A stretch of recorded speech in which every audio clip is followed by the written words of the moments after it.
ये हमारा revision kit का क्वेश्चन है। क्वेश्चन का नाम है विलियम इदरीस। ठीक है। विलियम इदरीस कैश बेसिस को समझने के लिए पास पेपर में कैसे आएगा, एक अच्छा क्वेश्चन है। कैश बेसिस हमने पढ़ा हुआ है, जिसे हम ग्रॉस प्रॉफिट से चलना शुरू करते थे। अब कैश बेसिस होगा तो कैसे चलेंगे। अब हम इसका ए पार्ट नहीं कर रहे हैं, हम इसका बी पार्ट कर रहे हैं। B1 में कहता है कि भाई आप हमें adjusted tax adjusted trading profit बताइए। अगर ये अक्रूवल यूज करें, अक्रूवल मतलब वही एड लेस वाली कहानी जो हमने सीखी है, अलाउड नोट अलाउड वाली कहानी। फिर कहता है बी पार्ट में बताइए कि क्या फर्क आ जाएगा, यानी टैक्स एडजस्टेड प्रॉफिट क्या होगा अगर वो अक्रूवल नहीं, नॉर्मल ट्रीटमेंट एडलेस वाला नहीं, वो कैश बेसिस की तरफ जाएगा। और इसके बाद तीसरे में पूछा है 1 मार्क का कि बताओ कौन सा बेनिफिशियल है। हमें ये पता है कि जिसमें प्रॉफिट ज्यादा आएगा वो टैक्स ज्यादा होगा, तो वो बेनिफिशियल नहीं होगा। जिसका आंसर, जिसकी इनकम कम आएगी वो बेनिफिशियल होगा। सबसे पहले मैं इसको अप्रूवल बेसिस के ऊपर सॉल्व करूंगा। अप्रूवल के लिए क्वेश्चन को थोड़ा सा एडजस्ट करते हैं ताकि आप पढ़ सकें। बिजनेस शुरू हुआ है 6 अप्रैल को और 5 अप्रैल को ईयर एंड कर रहा है। ये 6 और 5 क्यों कर रहा है, क्योंकि he don't want to use basis period. हमने ये पढ़ा हुआ है कि बेसिस पीरियड उसी वक्त होता है, बेसिस ऑफ असेसमेंट, जब आपका अकाउंटिंग ईयर और टैक्स ईयर वेरी कर जाए। अब अक्रूवल बेसिस यानी नॉर्मल, नॉर्मल तरीका जिसमें हम चलते हैं नेट प्रॉफिट से, जिसमें हम चलते हैं नेट प्रॉफिट से। ठीक है। सही है। अब नेट प्रॉफिट कितना है? इसका 20175। 175।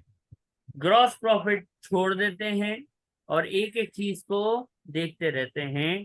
तो सबसे पहले हम ग्रॉस को तो छोड़ दिया, एक एक चीज को देखेंगे ना।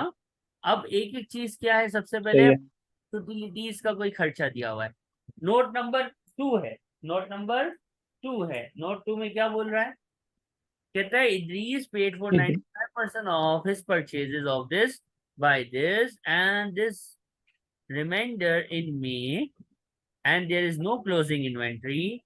Idris is living in part of the bed and breakfast, and 4,500 of purchases paid during the month relates to Idris' personal expense. अब एक बात सुनो, अब ये किस ईयर से इसका ताल्लुक है, किस पीरियड से इसका ताल्लुक है, इसको हम अप्रूवल बेसिस पे तो कभी देखते ही नहीं है ना। अप्रूवल बेसिस पे तो इसको कभी सही है। देखते ही नहीं है, तो ये तो कैश बेसिस के लिए रेलिवेंट बात है, अक्रूवल के लिए नहीं। अक्रूवल यानी नॉर्मल एडलेस वाला तरीका, ऑनर दुश्मन होता है। तो प्राइवेट फूड या यूज ऑफ फूड या कोई भी नाम दे दो, ये जिस तरह से लिखा हुआ है ना, food utilities and house hold, ये भी लिख सकते हैं। और इसमें आप ब्रैकेट में क्या लिख देंगे, प्राइवेट। प्राइवेट मतलब ऑनर, ऑनर का जाती, ऑनर का जाती मतलब दुश्मन का जाती, और दुश्मन अलाउ नहीं होता। तो 4,500 ऐड हो जाएगा। बात समझ आई।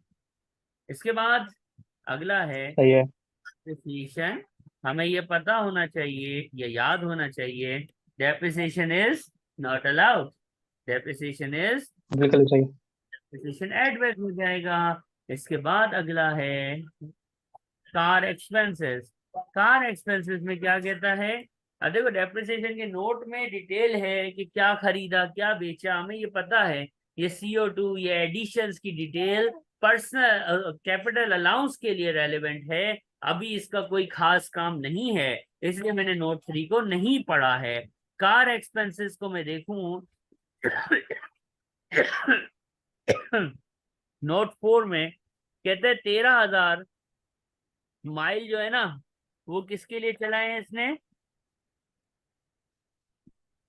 For businesses. बिजनेस। तो भाई प्राइवेट कितने हुए, बिजनेस तो अलाउ होता है ना, प्राइवेट नॉट अलाउड ये होता है। सही है। तो प्राइवेट में कैसे निकालूंगा, तो 9340 is the total expense for how many miles, for 20,000 miles. और इसमें से हमारे पास कितने हैं, 13,000 बिजनेस हैं। प्राइवेट कितने हुए सही, 7,000। 13, हाँ, 7। नहीं, सही है, कितना आंसर आएगा, नहीं, टोटल 20,000 है, उसमें से 13,000 बिजनेस के लिए नहीं है। देखो लिखा हुआ है ना, 20,000 टोटल माइल है, 13 बिजनेस के हैं, यानी 20 में से 13,000 बिजनेस है। बिजनेस तो अलाउ ही अलाउ है ना कारोबार का, तो प्राइवेट कितना हुआ? सही है। 7,000। 7,000 ठीक है। ऑनर, ऑनर दुश्मन, प्राइवेट इज नॉट अलाउड, कितना?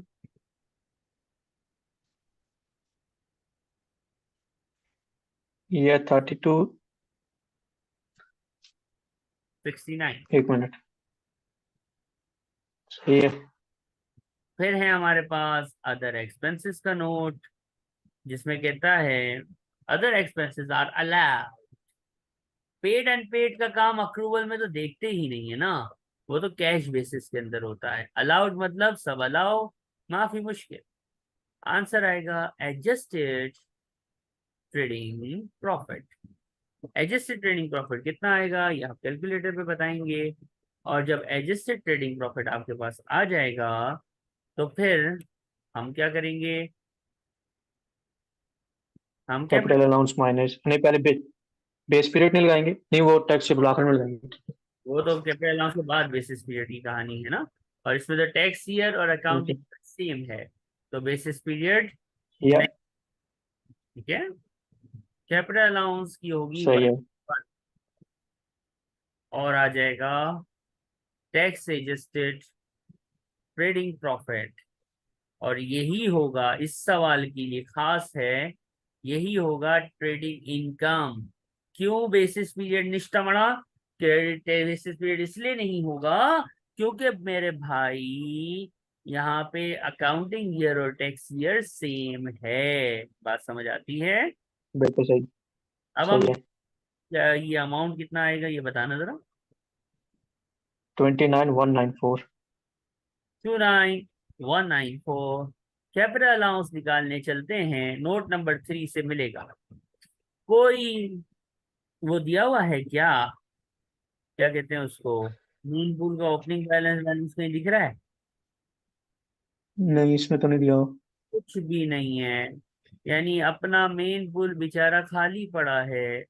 मेन पुल बेचारा खाली पड़ा है, मेन पुल में कुछ भी नहीं है, अफसोस। TWDB ब्रॉट फॉरवर्ड इज लिस्टा जीरो। खरीदारी हुई है, शॉपिंगें हुई हैं। क्या हुआ है शॉपिंग में? Depreciation charge relates to the furniture bought during the period।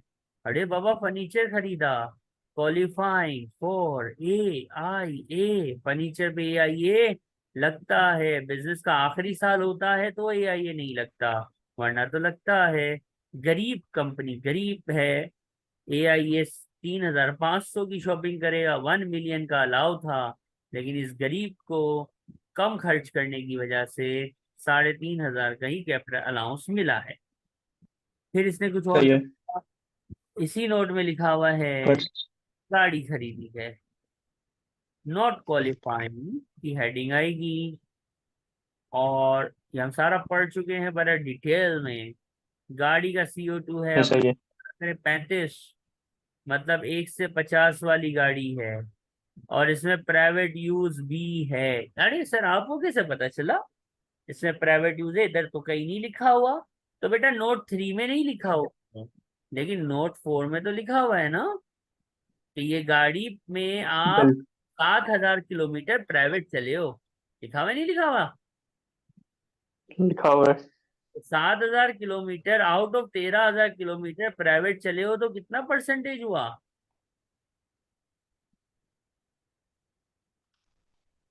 1। 54 note कर लें। है, अगला नोट भी तो है ना, कितना आएगा ये? ये 50 राउंड डाउन करेंगे या राउंड? राउंड कर दो बस, कितना आ रहा है? 54। 55 कर दो। नहीं, राउंड ऑफ करके 54। अच्छा, 7,000 डिवाइड बाई 20,000 होगा ना, सॉरी। टोटल माइल कितने हैं? 20,000 है ना। 13,000 बिजनेस थे आउट ठीक। ऑफ, तो 7,000 हो गए ना, तो ये कितना हो गया बिजनेस का? परसेंटेज चेक करना।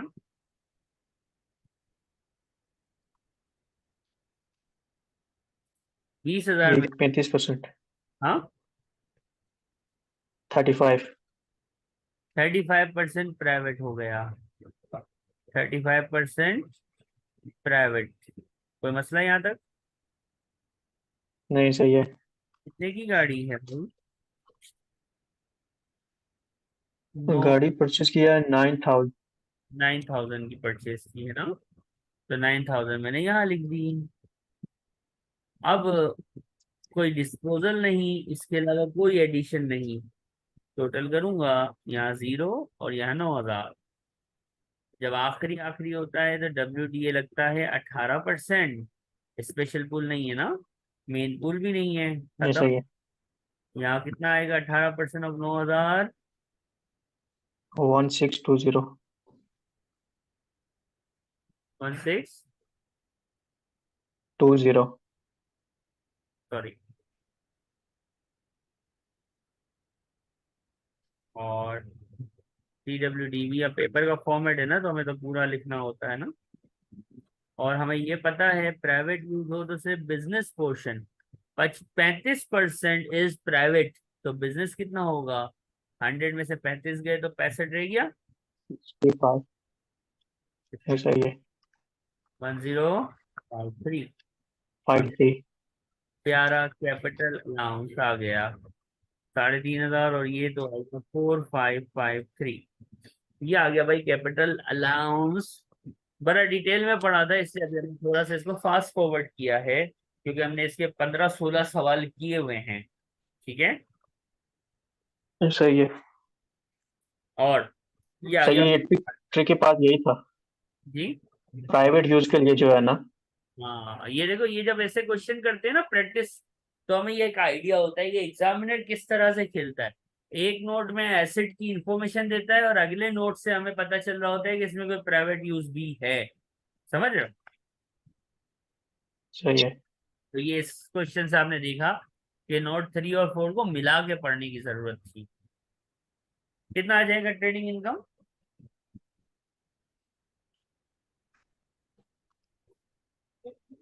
नीचे कितना है? ये है ना, ये रहा। अच्छा।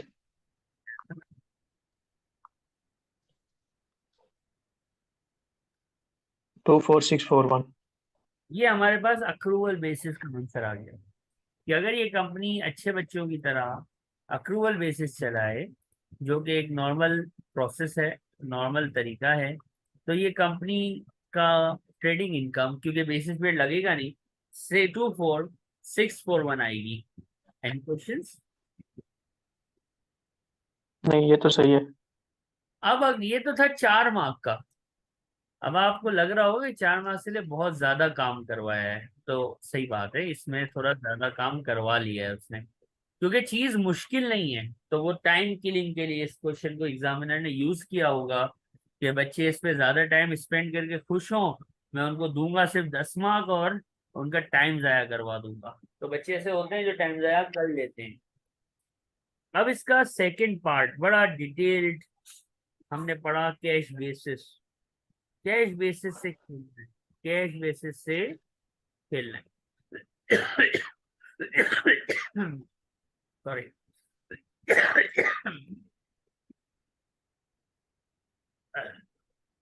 अब देखो कैश बेसिस में होता क्या है, थोड़ा सा ध्यान से। कैश बेसिस आपको याद है क्या? क्या चीजें थी उसमें? Receipt and payments. Receipts and payments. आने का, जाने का, और फिर माइलेज अलाउंस में कुछ हमने सीखा था ना। आइए हम उसको सीखते नहीं हैं। सही है। अब सबसे पहले आने का, रेवेन्यू से चलता है ना।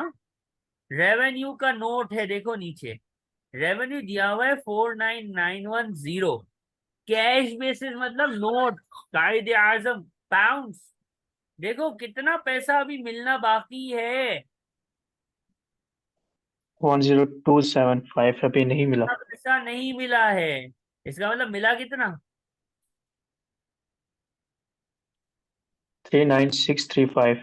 भाई नोट बताओ, नोट। मुझे अकाउंटिंग का अक्रूवल बेसिस का रेवेन्यू नहीं बताओ, रिसीवेबल हटा दो, पेबल हटा दो, नोट की बात करो मेरे से, नोट की। ठीक हो गया। सही है। यहाँ तक कोई तकलीफ है सर? नहीं। अगला क्या है? पेमेंट्स होगी। अब देखो, पहली पेमेंट का नाम यूटिलिटीज वाली पेमेंट था, नहीं, सही है। फूड यूटिलिटी वगैरह वगैरह। अब इसका नोट, अब हम इसमें जो रिसीट पेमेंट की बातें हुई थी ना, अब हम उसको गौर से पढ़ेंगे। अक्रूवल बेसिस जब कर रहे थे तो उसको तो हम इग्नोर मार रहे थे ना, उसको तो पढ़ भी नहीं रहे थे, क्योंकि अक्रूवल बेसिस में पेमेंट की तारीख क्या है, रिसीवेबल कितना है, पेएबल कितना है, वो देखते ही नहीं है। ऐसा ही है ना?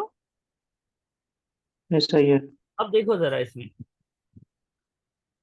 फूड यूटिलिटीज में क्या लिखा हुआ है। फूड एंड यूटिलिटीज कहता है 95% पेमेंट हुई है। मतलब 17,660 में से पेमेंट कितने की हुई है? 95% की। 95। हाँ, जितनी पेमेंट भी वो ऑनर दुश्मन मुश्मन वाले सारे रूल सर गए, खत्म हो गए थे। कैश बेसिस में कोई से रूल नहीं चलते दोस्त दुश्मन वाले, बस नोट पे बात होती है। कायदे आजम मोहम्मद अली जिना यानी पाउंड स्टाइलिंग पे बात होती है। नोट की बात है। नोट कितना गया, नोट कितना आया। ऑनर दुश्मन वाला रूल बेटा वो अक्रूवल के लिए था। इधर कोई दुश्मन नहीं है, इधर सब दोस्त हैं अपने। बस का नोट हमारा दोस्त है, पाउंड अपना दोस्त है। पैसा आएगा ले लोगे, जाएगा तो हटा दोगे, कहानी खत्म। ठीक हो गया? अब यहां तक तो आपने कर। सही है। अब आपका वो रूल, इसमें नहीं छेड़ा उस रूल को। अब हमारा वो रूल कि ऑनर दुश्मन है, जिसमें क्या था, प्राइवेट यूज था ना। कितना प्राइवेट यूज ये है? सही है। 4500। ठीक है, और क्या है इसके अंदर?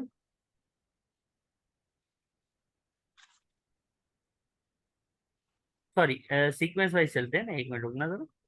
हाँ, अब मुझे बताओ और क्या है इसके बाद इसमें। यहाँ तक तो हम पहुंच गए 22,859 तक। अब हम आते हैं डेप्रिसिएशन। उसके बाद इसमें। चल रहे हैं ना, इसको ले लिया, इसको ले ठीक है। लिया। डेप्रिसिएशन कैश है नॉन कैश है? नॉन कैश है ये तो, जीरो ऐसे। क्या कर दूं इसको? Right of. जीरो का जीरो ही रखेंगे, कुछ भी नहीं छेड़ेंगे ना। ऐसा ही है। कैपिटल एक्सपेंस क्या करते हैं इसमें से? माइनस। कितने माइनस। expense दिया हुआ है? तो सर ये रहा ना, 3,500 का फर्नीचर खरीदा था। राइट और रॉन्ग? बिल्कुल सही है। फिर क्या है? फिर वही कार, तो कार एग्जेम्प्ट होती है इसमें। कार की जगह पे, कार एक्सपेंस की जगह पे हम क्या ले लेते हैं? माइलेज अलाउंस ले। माइलेज चलाओ। अब माइलेज अलाउंस कैसे निकले, इसकी वर्किंग कर लेते हैं कोने में। कार एक्सपेंस का नोट नहीं पढ़ते जब कैश बेसिस होती है, तो उसकी जगह पे क्या निकाल लेते हैं? Mileage allowance. Mileage allowance. कितने किलोमीटर इसने चलाए थे भाई बिजनेस के लिए? 13,000। Business miles. रूल क्या है? 10,000 माइल्स पे 45 और एक्सेस 545। 25, 13,000 हो गए। और बिजनेस माइल्स पे ही निकालना होता है। क्या आंसर आएगा? ये 4,500 आ जाएगा, और वो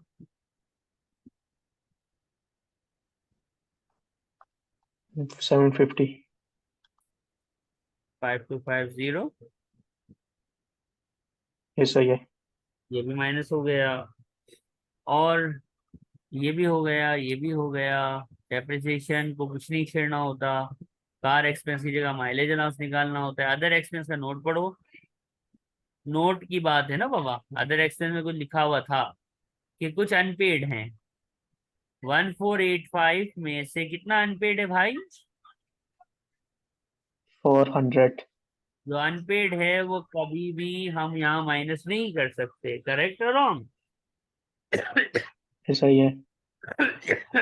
कितना आएगा? 1085। ये तो आसान था। डेप्रिसिएशन क्यों 0 लिखते हैं? क्योंकि ये एक नॉन कैश एक्सपेंस है, और जिसमें कैश नहीं जाएगा उसको हम माइनस करने की इजाजत नहीं रखते, हम सीधा चलते हैं ना। कैश बेसिस में क्या करते हैं? ऐसे चलते हैं, सारी चीजें माइनस कर रहे होते हैं, लेकिन नॉन कैश एक्सपेंस माइनस नहीं करते, और वो वाला एक्सपेंस भी माइनस नहीं करते, वो वाला एक्सपेंस भी माइनस नहीं करते जो अभी तक पे ना हुआ हो, और कार एक्सपेंस की जगह माइलेज अलाउंस निकाल लेते हैं। यहाँ तक कोई सवाल है सर? नहीं सही है। यहाँ तक आप स्क्रीनशॉट लीजिए। यहाँ तक तो हो गया। अब जो भी फर्नीचर वगैरह लिया था वो तो कैपिटल एक्सपेंस के तौर पे माइनस हो गया, लेकिन गाड़ी खरीदी है सर, उसको माइनस नहीं करते? तो नहीं भाई, गाड़ी और गाड़ी से रिलेटेड एक्सपेंसेस को छोड़ देते हैं, उनकी जगह पे हम माइलेज अलाउंस लेते हैं। अब सर एक लाइन लिखी हुई है, क्या लिखा हुआ है? कहता है कि कैश बेसिस के लिए प्राइवेट यूज की adjustment for one occupant in the business premises for 12 months is 4,200। यानी उसने कोई वर्किंग की है, और कह रहा है कि ऑफिस जो है वो एक कमरे में था, उसका फ्लैट था, और ऑफिस का खर्चा बनता है 4,200। तो ठीक है ना भाई, ऑफिस से रिलेटेड खर्चा है, बिजनेस एक्सपेंस है, तो ये अलाउ हो जाएगा, दिया हुआ है लिख के। तो एग्जामिनर जो बोले क्या हम उसको मना करेंगे? हाँ, ठीक है। मना तो नहीं करेंगे। पहले मैं इसका नाम लिखूंगा, ऐसा ही है। क्या नाम है इसका? फ्लैट, फ्लैट है ये आपका, फ्लैट प्रेमिसेस मतलब फ्लैट रेट प्राइवेट यूज की adjustment. Flat rate private use की एडजस्टमेंट आपको पेपर में इस तरह से गिवन होती है। अब एक सवाल ये है, सर इसको प्लस करना है कि माइनस? इसको ऐड करना है कि लेस? तो इसका जवाब बड़ा आसान है। मुझे एक बात बताओ, वो बंदा जहां पे बिजनेस कर रहा है वहां पे साथ में रह रहा है, ये जो फ्लैट रेट बेसिस है ना, इसका मतलब ये होता है कि वो बंदा अपने घर का किराया दे रहा है, रियल में नहीं देता वो, रियल में नहीं देता, लेकिन यहाँ पे हम उस ये अज्यूम करते हैं कि वो हमें किराया दे रहा है। क्योंकि देखो बिजनेस जो चलता है, अगर बिजनेस किसी और को जगह लेट आउट करे, किराए पे दे, यानी बिजनेस जिस प्रेमिसेस में है वहां पे कोई और बंदा भी रहे, तो बिजनेस को डेफिनेटली क्या मिलेगा? रेंट। तो ओनर रह रहा है तो ओनर से हम एक तरह से रेंट चार्ज करते हैं, और ये हमेशा आपको दिया हुआ होगा, आप निकाल नहीं सकते। प्राइवेट यूज एडजस्टमेंट, तो प्राइवेट यूज एडजस्टमेंट की जो भी अमाउंट होगी वो आप ऐड करेंगे, क्या करेंगे? हमेशा ऐड करेंगे, और आपके ऐड पास करो। आंसर आ जाएगा। कितना आ रहा है? 33743। अब आपके पास दोनों आंसर हैं, ए और बी, यानी अकाउंटिंग एक्रूवल बेसिस का भी और कैश बेसिस का भी। किसका आंसर कम है? वो हमारा थर्ड आंसर है, यानी मोस्ट बेनिफिशियल वही है। कहानी खत्म। कौन सी है मोस्ट बेनिफिशियल? सही हो गया। कितना आंसर आया तो ऊपर वाले को? हाँ, अब देखिएगा, ये अमाउंट का टोटल मेरे ख्याल में शायद गलत है, ये दोबारा जी। जा रहा है 17,223। अब most beneficial third part 1 mark का, ये 6 मार्क्स आपके हो गए। अक्रूवल किया 4 मार्क के लिए, 6 मार्क का ये हो गया। अब आपको बताना है मोस्ट बेनिफिशियल, तो ये तो सबसे आसान ही है। मोस्ट बेनिफिशियल, मुझे बताओ अक्रूवल बेसिस का क्या आंसर था?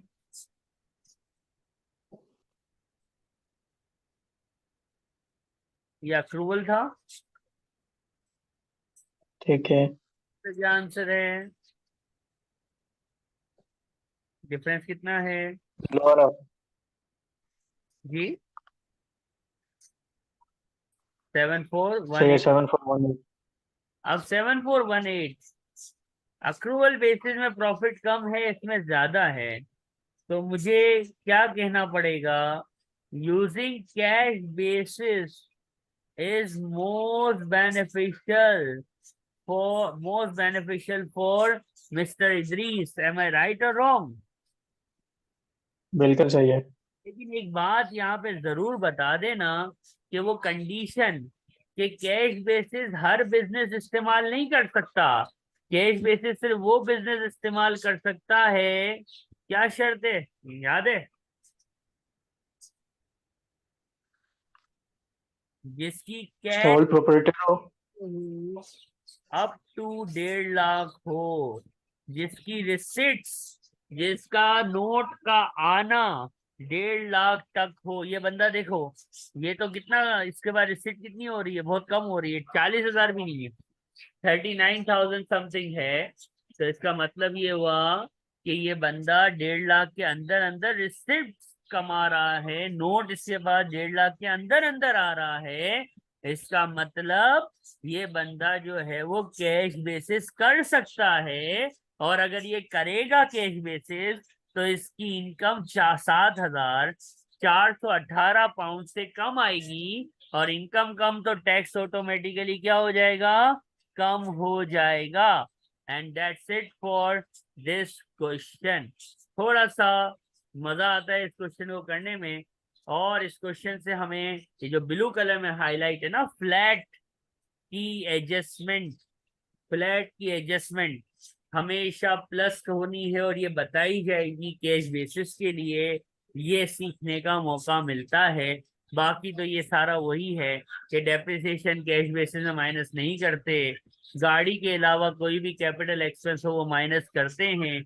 गाड़ी की परचेजिंग और गाड़ी से रिलेटेड एक्सपेंसेस की जगह पे हमें हमें माइलेज अलाउंस मिलता है। That's it for this question. Any सवाल?